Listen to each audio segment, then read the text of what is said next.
started, did everyone get, we ran out handout? people coming in. Everyone? Sorry. There's a couple. Put your hand up and folks will come around with the handouts.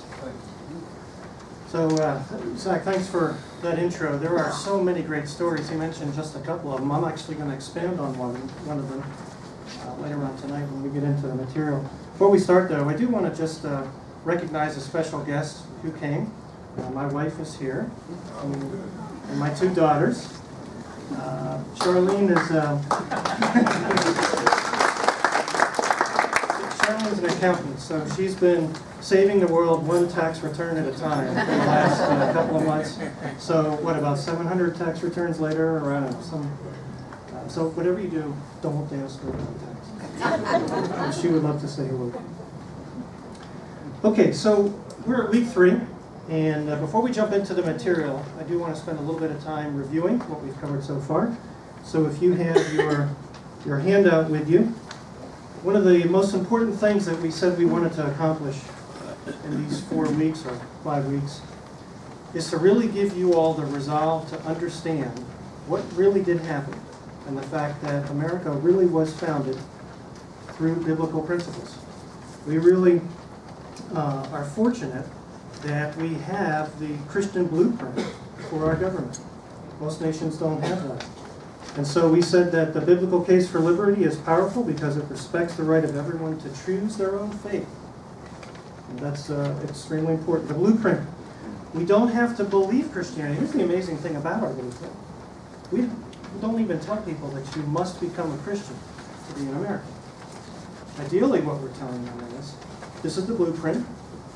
We believe in a God. We believe in laws. We believe that God gives rights. We believe that everyone has the right to their life, the right to liberty, which means the ability to choose, and the right to pursue happiness. These are all things we believe. But amazingly, we don't necessarily tell people that they have to embrace the Christian God. We just tell them they need to understand and embrace and live by the Christian blueprint. We don't say it quite that way today, but that's essentially what we're saying. So one of the handouts that we handed out is a summary, and what I tried to do was take a lot of the information that we covered last time. This is the slide where I made the statement that the Declaration of Independence, especially this paragraph right here, is really a statement of faith from the founders. And so I gave you the biblical references there, and so the handout that we've given you, which is this page, and I know it's a bit of a nice chart, but that's why we gave you the handout. What we're trying to do here is I just like one-page references, where you can get everything on one page and see the connections. And so we've got on the upper left the definition of liberty and freedom. And remember, we said that they are related, but liberty really has 2 parts, civil and religious liberty. And they're examples of our freedoms. And so we've got that definition there. We're going to cover the upper right tonight, so don't worry about that for now. But then in the middle of the page, we have the Declaration itself, and then the biblical rationale behind those statements. So we're trying to connect the dots so it's very clear where these statements come from. And then in the bottom, there's actually a couple of more references to God in the Declaration, which we're not going to go over, but I wanted you to see those and obviously make a connection to what they mean as well. So, this is one of the things that's very unique about our government. It's based on the blueprint from Christianity. We said everyone has the right to pursue living according to God's commandments. Since this is God's standard, this is what He wants us to aspire to live up to. And the whole purpose of government is to protect our right to do that. That's the simple reason for why we have government. Last week we spent a fair amount of time talking about this whole question of church and state. The progressives are using this phrase, church and state, which comes from a letter from Thomas Jefferson to the Danbury Baptist Church. The liberals use this phrase to justify marginalizing Christianity out of the public square. So we did spend some time talking about what that phrase actually meant, and it's in the PowerPoint that, again, you're welcome to, Dave will send that to you if you're interested in seeing that. But we also spent some time talking about really the dangers of either the state or the church having too much control. And we went through the history of the church age, starting with the first 3 months when who was in control? The Romans were. The state was in control. And it was not a good time to be a Christian. Christians were being thrown to the lions and being martyred up until about 322 AD, when the Roman general Constantine became a Christian. And you would think that would be good news. But about 60 years later, we went from it being illegal to be a Christian to being illegal not to be a Christian. And that started about a 1200 or so year period of what we call the middle of the medieval church. When the Inquisitions were going on, there was all kinds of torture. I mentioned to you, I suggested that some of you go and Google medieval or Inquisitions, a medieval church, and just look at some of the things that the church did that they felt they needed to do in order to deal with heresy.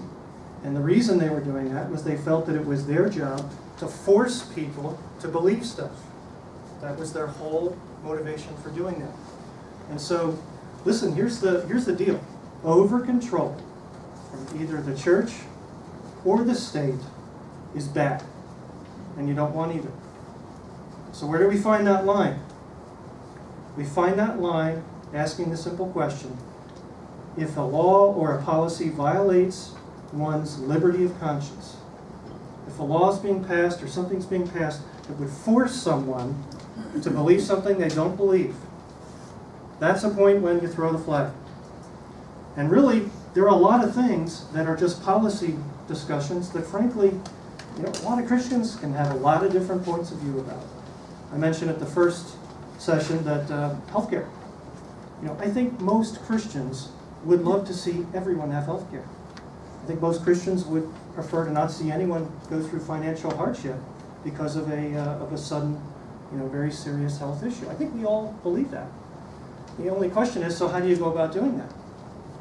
However, there's an issue if, as part of the law that was passed, you're telling someone that you must offer health insurance that offers either contraceptive, if that violates your conscience, which it does in the case of Roman Catholics, or many Protestants have an objection with the morning after pill, the abortion-inducing drug.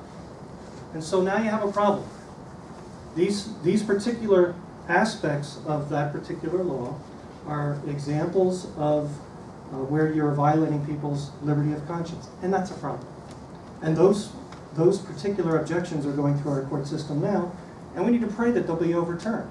Not even at the whole law. I mean, I would personally like to see the whole law overturned, but at a minimum, any part of a law that deals with infringing on someone's liberty of conscience, that's a problem. And you can say the same thing about the whole same-sex marriage. At the end of the day, what will happen is if we grant that, there will be a point in time when a pastor will be asked to marry a homosexual couple, and they will refuse because it's against their liberty of conscience, and that person will end up, sooner or later, someone will file a lawsuit, and it'll become a problem. So this is what you have to think about as you consider laws that are being passed. And the very tricky thing for us as Christians is to learn to separate principle issues that violate our liberties versus policy. And frankly, there's a lot of gray in the policy. And what I notice is a lot of Christians, come to blows over policy issues versus recognizing that where we really got to focus on, and where really a place we all should be able to agree on, is we don't want to violate anyone's liberty of conscience. That's when it becomes an issue. And unfortunately, the church and the state have both been guilty of doing that in the past. It's a very difficult middle ground to find. Ironically, this is the ideal evangelistic opportunity. When we go and witness to people, the ideal person to witness to is someone that does not have any preconceived notion. If they've been I'll just use the word indoctrinated. If they've been indoctrinated by some other religion, you've got to start by unpacking all that and trying to help that person understand why that's right. So you've got a lot of ground to cover before you can even introduce the gospel. So Ironically, this is the issue that I often get challenged on from folks in the church. They'll say, well, yeah, you're saying we should get engaged in the civil arena and we should do some of these things, but the church's main responsibility is to evangelize. And I talked about how, yeah, that's absolutely correct. It was also true in the Old Testament. We should have been evangelizing. But ironically, if you have a just government, that will actually provide the best possible environment for evangelism. So these were some of the points that we covered. And again, the notes that Dave will make available to you, you can look over those in more detail or watch the videos. All right, so these are the questions that we want to take a look at tonight. So question number 1, did the struggle for independence just happen? In other words, was there a series of laws passed and all of a sudden they just got together and drafted this document, or was something more going on? Another question, was it driven by the desire of the wealthy to accumulate more property? One of the ways that the founders are characterized by modern progressives is that they were racist property owners. And this is one of the tactics that's used. They throw names at the founders to try and dispel what they were trying to do. It's a reasonable question, so let's take a look at that question. And then the final question is, what role did the church play in helping to nurture the ideas that eventually led to the American Revolution? So these are the 3 issues that we're going to take a look at. So let's start with just another picture to help drive the point home on what's different about America. One of the very important things you need to be clear in your mind that's different about America is that we put God first. God isn't off to the side. God's first, and we are accountable to Him. And where's government in relation to that? It's off to the side. Or you could even say it goes God, people, government. That order is very important. And if you follow that order, it leads to certain things. If you have leaders that recognize there's a God, they generally feel some accountability to God. Now, I don't know about you all, but I'm guessing that this is probably true of you as well. I sort of think about I'm going to stand before God someday and give an account for the things that I'm doing with my life. So that sort of forces me to, think maybe I should think twice about some of these things I'm doing, or really make sure I'm serving Him the way that He would want me to serve Him. Why? Because I feel like I'm going to give an account one day. The Bible's very clear that we will. Also in this system, you recognize that there's a moral law. We talked about the moral law last week, the 10 Commandments. The latter 6 commandments deal with man's relationship to man. That is the basis of our civil law. There's also a recognition that there's something bigger that we're a part of. I mentioned how my goal isn't necessarily to save America. I mean, I would love to see America come around. We go through cycles, and I'm hoping we'll come out of this. But my primary goal is to educate folks so that you're all firm in your faith and you have a resolve to defend your faith. I know there's something bigger going on. I don't know what it is, but I'm excited that there is something bigger going on, and I'm just going to keep on trucking no matter what happens. And then lastly, this mindset tends to lead to longer-term stability. If you have leaders that believe they're going to be held accountable, they're following the moral law and the rule of law, and they feel like they're a part of something big, that leads to stability in a country. So what's the alternative to that? And this is really what the progressives this is their mindset. That the state provides to the people. They're not anti-religion, but religion is sort of like this convenient thing off to the side. What does that lead to? Well, unfortunately, you're at the whims of the leader at the moment. There are some good leaders, there's some not so good leaders. Eventually what happens, though, is leaders start to impose their worldview on you. Morality becomes subjective. You have freedom being redefined. We talked about freedom last week. This idea of freedom from fear versus freedom to pursue. And this is one of the things that progressives do. They redefine words in a way that, frankly, gets confusing. And lastly, what happens is, when you have a situation like this leads to a cycle of revolution and corruption And it's not the kind of life you want to live. How old is the American Constitution? About 200 and some years. How many constitutions has Poland gone through in the last 220 years? Or Germany, or Russia, or name any of these countries. The number ranges from like 3 to 10. And the reason it ranges, the reason these countries continue to rewrite their constitutions is because they go through this cycle. And about every 20 to 50 years, there's a new generation that comes along, a new charismatic leader that takes control, and then they write a new what? A new constitution. And that'll work for about 30 or 50 years until the next revolution occurs. And so this is the alternative. So what I want you to really wrap your mind around is America chose for its blueprint the Judeo-Christian principles captured in the Bible. And that makes for a long-term, stable situation. They could have chosen a different blueprint. For instance, they could have chosen a Muslim blueprint, which would have a totally different system. They have, what type of law do they have? Sharia law. And so, if you want to see what that looks like as it's played out, look at Iran, look at Saudi Arabia, look at many of the countries in the Middle East. And I'm not even making a value judgment. I'm just saying, this was our blueprint, and this is their blueprint. And so the blueprint makes a difference. And that's what I wanted you to see. So where did this foundational idea come up? And now here's where I have to warn you that now we're going to get into a little bit of history. So how many of you, be honest, sort of didn't like history growing up? Lots, including my wife, Sam, shot up. I think her hand went up faster than everybody else's.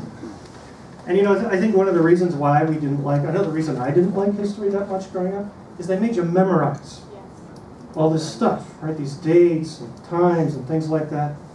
And, at the end of the day, the dates and the times are not as important as understanding the themes of what was happening. So, for instance, how many of you all know that there was an event called the Boston Tea Party? Okay, about everyone's hand went up. How many of you in here can tell me the year and date that occurred? I don't even know. I didn't even check. It doesn't even matter. Oh, he does, the marine history guy over here. Well, I'm guessing 17... Oh, you guessed? They're guessing. You're in... 1780. I think it was 1773, but I'd have to double check for it. But that's my point. My point is that it's not important that you know all these dates. What's important is that you see the developing ideas. And so we're going to look at history for about the last, the previous 250 years before the founding. And we're going to try and connect the dots on what was happening. Because the founding did not just happen. It was the culmination of a number of events and an evolving line of thinking that created just this incredible situation where in 1776, Thomas Jefferson just wrote it all out. And so that's what I want you to see. Where this really started, though, was, and Zach mentioned this, at least from an American standpoint, this started with the sailing of the Mayflower and the writing of what's called now the Mayflower Compact. They actually didn't call it the Mayflower Compact at the time. They had a different term. I forget what they called it. But just taking a look at this very simple document is very telling. And I'm just going to read the center paragraph, or most of it here. Having undertaken for the glory of God and the advancements of the Christian faith, in honor of our king and country, a voyage to plant the first colony in the northern parts of Virginia, do by these present, solemnly and mutually, and in the presence of God and one another, covenant and combine ourselves together into a civil body politic for our better ordering and preservation of the furtherance of the ends aforesaid, and by virtue hereof to enact, constitute, and frame such just and equal laws, ordinances, acts, constitutions, and offices from time to time as shall be thought most meet and the convenient for the general good of the colony, unto which we promise all due submission and obedience. What's really interesting is it's almost like they could see what was about to happen. This was their vision when they came. And they all agreed, they wrote a covenant, which is a very biblical thing, to get together and say, let's all covenant together, let's just not all go crazy. And it's a very interesting contrast if you look at the Jamestown colony, which happened earlier. That did not go well. If those of you know your history, the one thing that was missing in the Jamestown settlement was God. And they had a lot of problems in Jamestown. Really, the heritage of our nation starts with this particular document back in 1620 when they landed. Why did the Pilgrims believe this? So to understand that, we actually need to back up a little bit. And so what we want to do is take a little bit of time and look at what was the church influence leading up to the Revolution. And we're actually going to start with the Reformation. And what I want you to think about when you think about the Reformation is that this was a time of theological review. So recall, Christ died, you had a bunch of books written by Paul, you had Revelation written by John. When Constantine officially recognized Christianity as the state church, they got together, they had, I think it was the Council of Trent and some other thing, they got together and they formalized, here's what the Bible's going to be. Then we had the medieval church, and the church was really telling all the folks what they needed to believe. The Bible was in Latin. Most folks couldn't read it. In a lot of cases it was chained to the pulpit. And there wasn't a lot of enlightenment out there.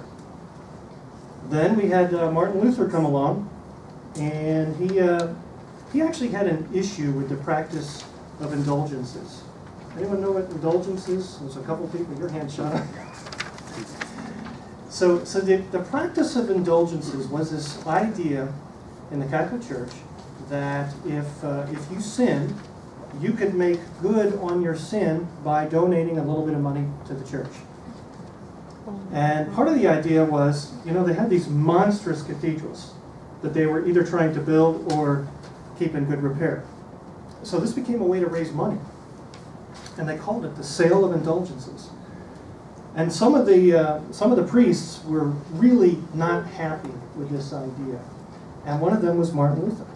And Martin Luther started reading his Bible and really starting to get convicted by a number of these issues. And it was actually the sale of indulgences that was the catalyst for him writing down what's referred to as the 95 Theses. It's basically him writing down all his objections to the church and nailing them on the door of the Wittenberg castle, which was basically symbolic of saying, I have an objection. And that launched into a series of conversations between him and church leadership, and ultimately it led to what we now call the Reformation, the Protestant Reformation, the protesters, the Protestants. That's how we get that name, those that were protesting what the church was doing. One of these things, ironically, among the list, had to do with liberty of conscience. He also talked about being a citizen of two kingdoms. And some of you have heard that term before. That used to be more prevalently discussed, but a lot of these ideas came up in his original objection.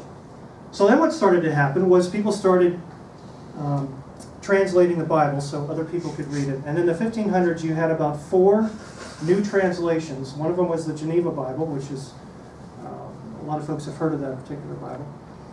And people started studying it. Because one of the things that Martin Luther wanted was he wanted everyone to understand that really sola scriptura was one of the things he said, which is scripture only, and he wanted it to get the Bible into the hands of people so they could study it. So guess what they started doing? They started studying it, and they started having conversations.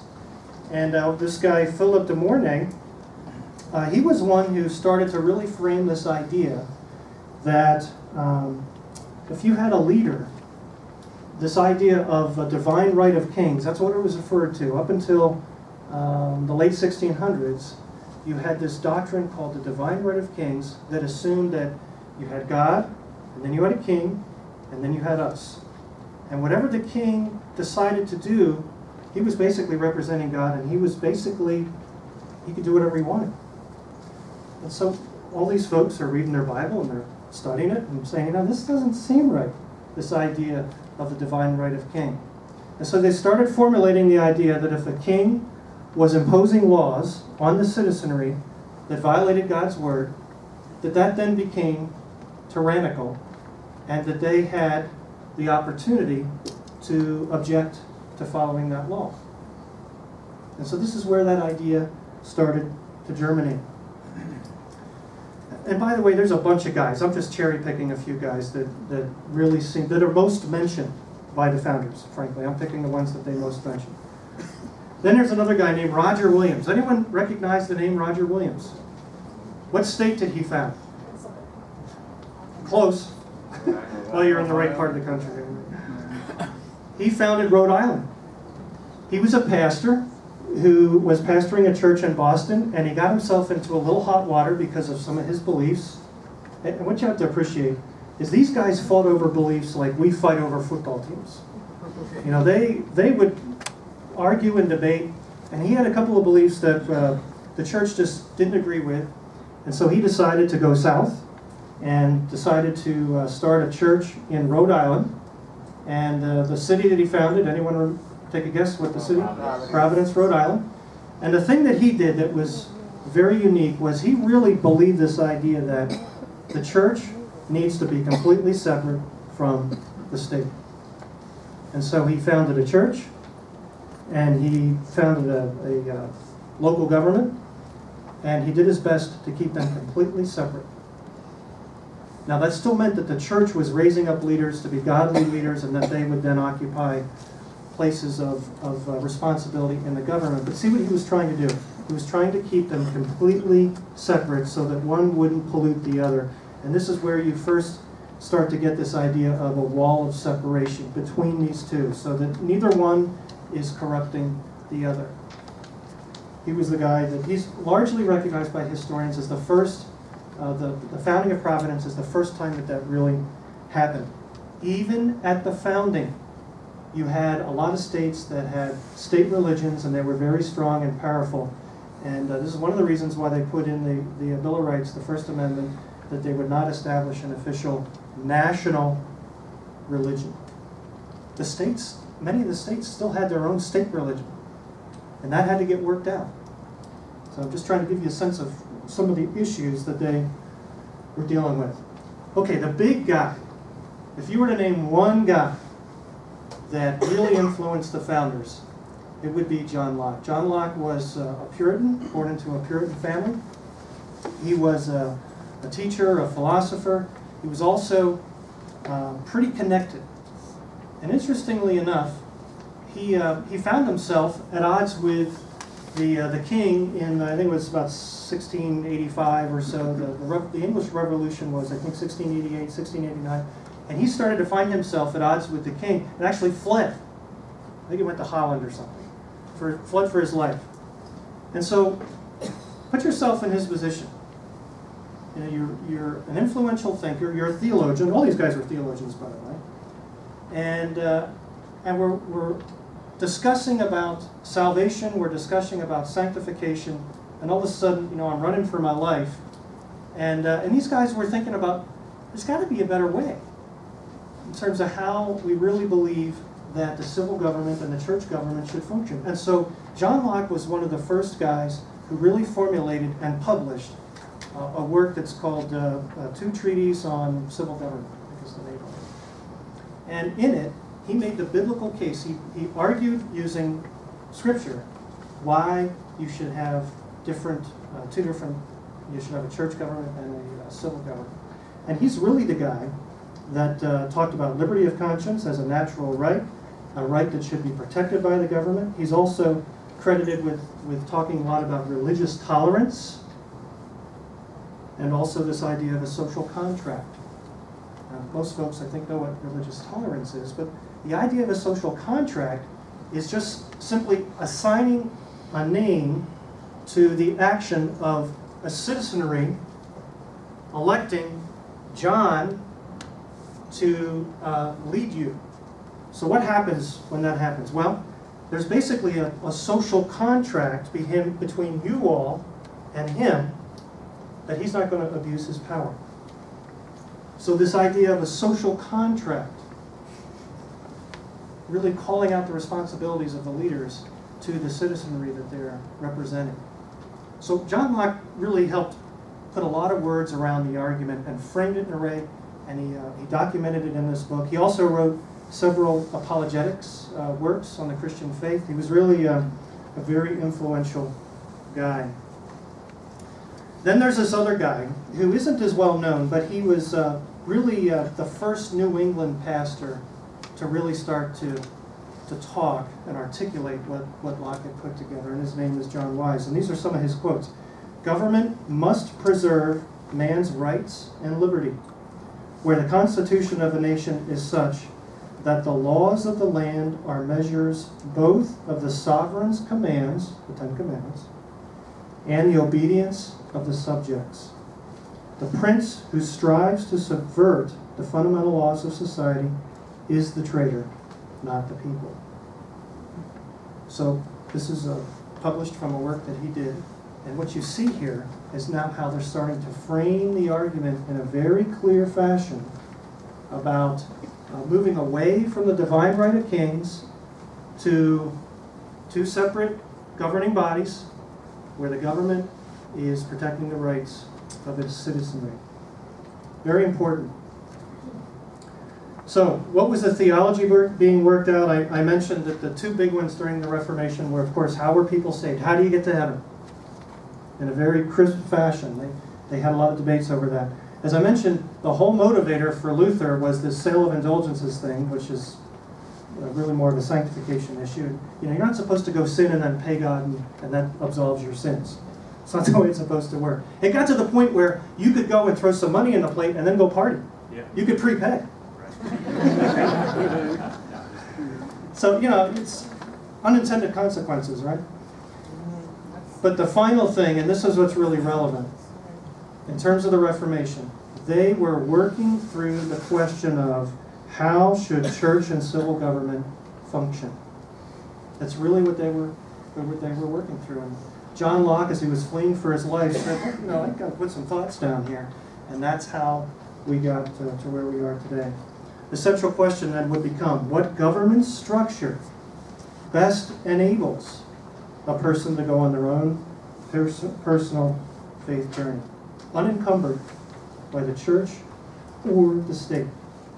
Because both can be guilty of trying to compel someone to believe it. So now I want to take another look at history, but we're going to look at it from a little different vantage point, more of a timeline kind of thing. So what was really happening in America because of the Reformation? So we just talked about the Reformation. You got that down. You're all experts.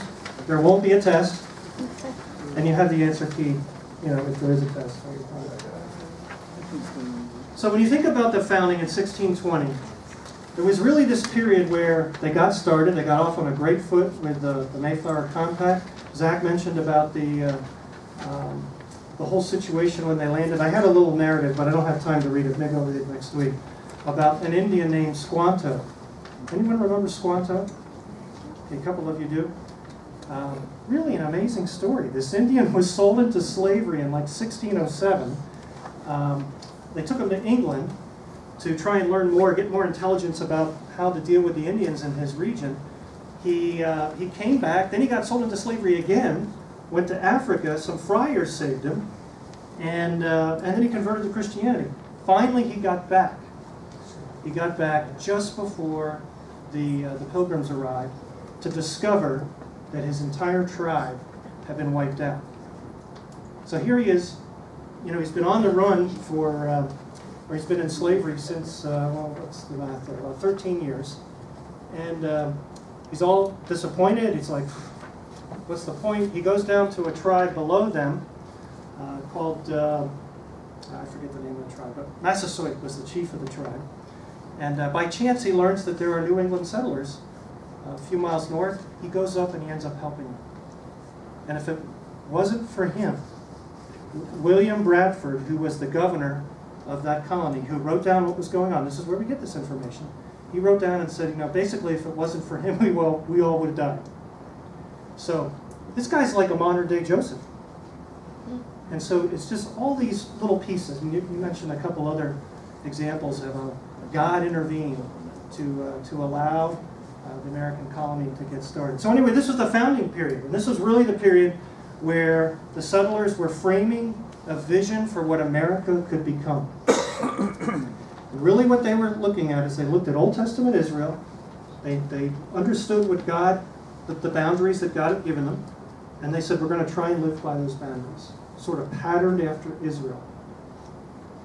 I don't want to confuse folks. I'm not saying that they adopted the Mosaic Covenant. That's not the case. The Mosaic Covenant was just for the Old Testament Jews. But they did look at the moral law and say, we're going to try and operate that way. And so that was the founding period. Then you had, from about 1650 to about 1700, a period that I would call the testing period. Why? Because the original founders were now all dying off. And it was their children and their children's children who were left to carry on their legacy. And they met with a lot of issues with the king. The king was constantly imposing laws on them, telling them that they needed to reestablish the Anglican Church, which is the reason why they fled in the first place. And they were given several ultimatums through this period. And they basically said, no, we're not going to do what you do. The whole reason we came here, the whole reason our forefathers came here was to get away from your tyranny. We're not going to agree with what you're telling us we must do. So this was really a period where the Pilgrims were developing a clear resolve around what they believed and what the vision for America would be. This is very important if you think about the development of anybody in their life.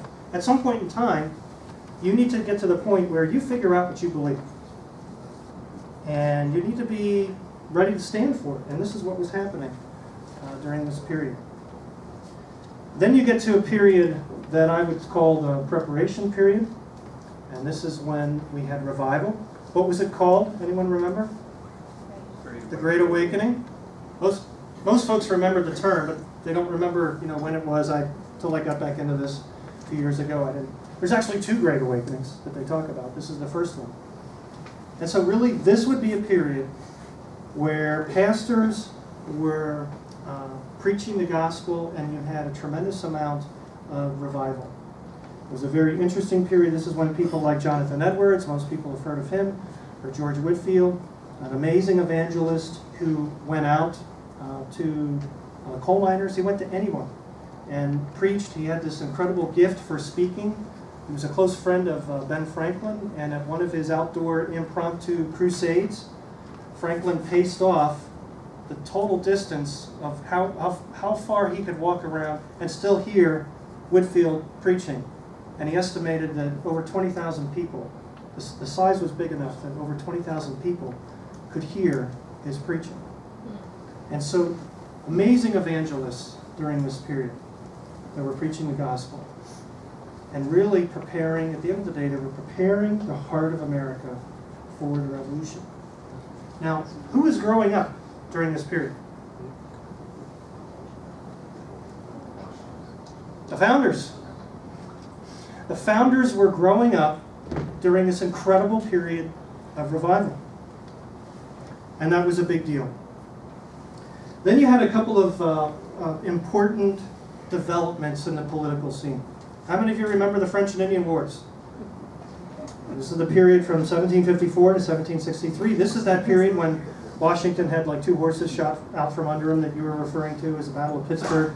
And out of like 80 officers, he was the only one who survived. I mean, it was a bloodbath. It's just a miracle that he wasn't killed. And what happened in about 1762 is there was a regime change back in England, and Parliament started feeling like, you know what, the settlers need to start paying for protection.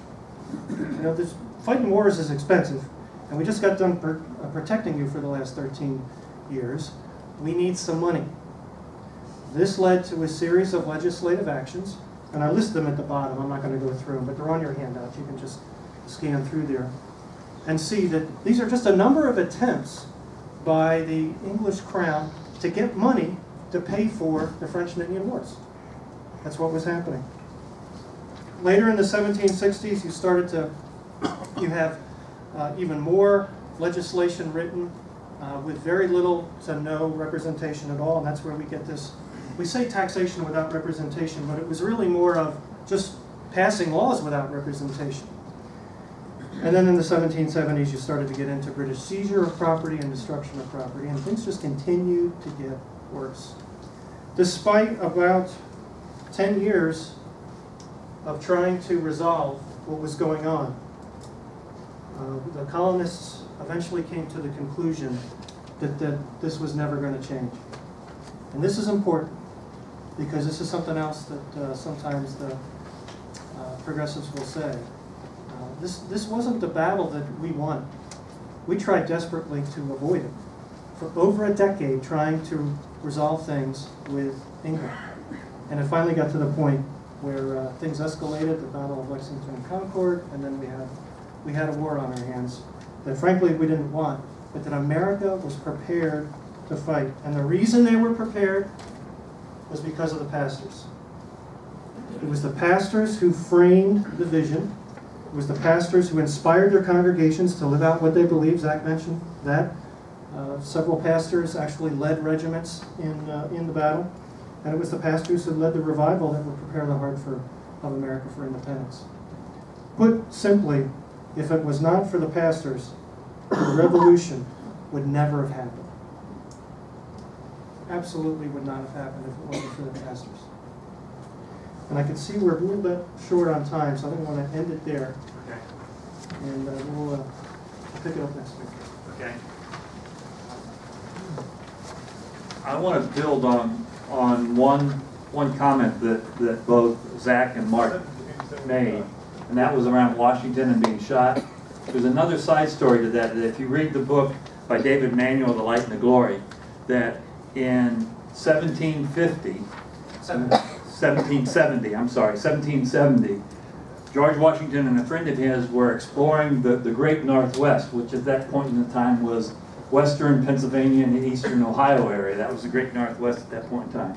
And an Indian chief and a group of tribesmen came up to Washington and his friend, and the Indian chief said to Washington, "I've been brought here to prophesy to you." And he said, "I was at the battle with the Redcoats, and I saw that you were not like all the others. And I told my warriors to kill you. And God did not allow my arrows and my weapons to penetrate his shield." Right after that, he also then said, "I have something else to tell you. You will be known as the father of a great nation, and people will refer to you as that for centuries to come." That was an Indian chief, and that was written down, documented. An Indian chief prior to Washington ever becoming involved with the revolution. He was being prophesied by an Indian chief that God had sent that Indian chief to talk to Washington to let him know that what his future was going to be. The chief fired on him 17 times, he said. Yeah. What book is that in? That's in the book, David Emanuel and Peter Marshall's book, The Light and the Glory. It's the first book of the series of 3 that we had here last week. So that's the type of information that you get when you read our history through a Christian lens and filter. And that's what we want and should do. So I wanted to tie that together because it pulls us back into what God's doing. What he's done for our country, what he continues to do for our country, and what he continues to do for us as individuals. And he continues to bless us even though we don't deserve it. And he continues to bless our country even though we don't deserve it. And we ought to be thankful for that. Let me close real quickly. Is there a question? I'm sorry to hold you over. Let me close in prayer real quickly. Father, I just thank you for your presence in this building today and all day long with Truman's services and celebrating his life, and tonight as we learn that your hand is in the founding of this country. And Father, I know through this series that we as individuals are going to understand what you want us to do, what our responsibility is, and what our churches